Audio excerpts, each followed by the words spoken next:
Hi, my name is Leah Robertson, and this is my book report on Data versus Democracy by Chris Schaefer.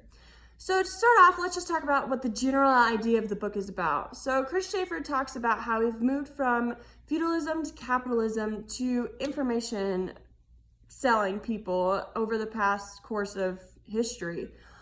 And while I do agree with that, information is going to become power in the future, I don't agree with how he states that capitalism, he doesn't know if it's going to be able to shift with the information age. I think it's just going to be information is just like another commodity. You pay for it, you get it. So I believe capitalism is still going to be around for a great many years to come. I don't think it's going anywhere. I can't see it going anywhere because there's always going to be a supply and demand of something. The commodity may change, but it's still going to be there. Another idea he talks about is the social change that comes about from all of this information being released into the world. And I do agree, there's been so much change, even in the past 5 years. I mean, you can see different laws coming into place, laws being abolished. Colorado, where I live, marijuana has now become legal in the past 5 years. Just so many changes due to more information, more people expressing themselves and being heard, and just obviously influence. So that's a great lead into talking about influencers because they have such a huge role in what goes on in our society today.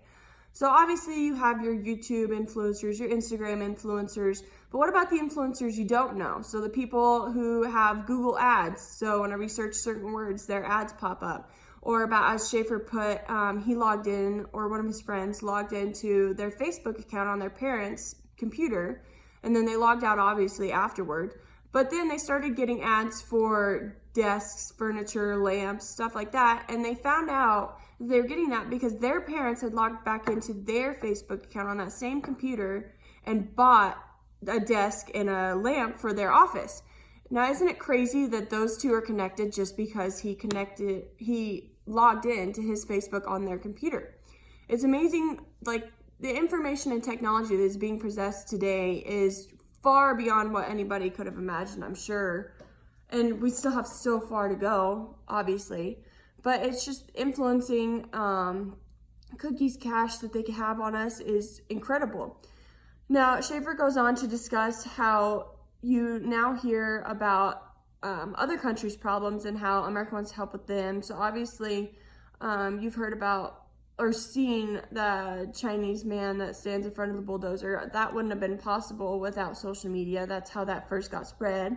The coronavirus even today is a great example. I believe Schaefer would have used it if it would have been before this book was put out. But we heard about the coronavirus from social media and the doctors, the Chinese doctors over there saying how bad it was, even though their government kept saying it's not that bad, it's not that bad. We discovered that it really was bad, and I think we didn't fully comprehend it apparently, because there's no way you can comprehend it, but it helped us to become prepared and aware that, hey, this is bad and it can come over here. And so we've got all these laws and stuff in place because of social awareness and social communications that we now have. But it's also changed how we get information, and that means that you're going to have to search deeper now to find out the truth. So there's other country influencing other countries' elections. There's people who are now able to voice their opinions and get their word out and influence millions of minds. You're going to have to discover what you think is right.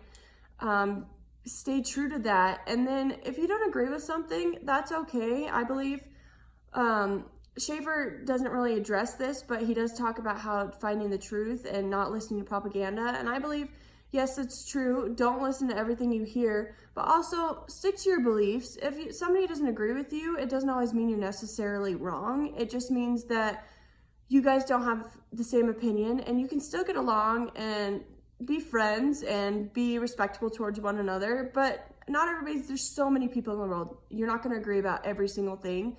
So just make sure you're mindful of keeping the truth and keeping true to who you are. All right. Thank you.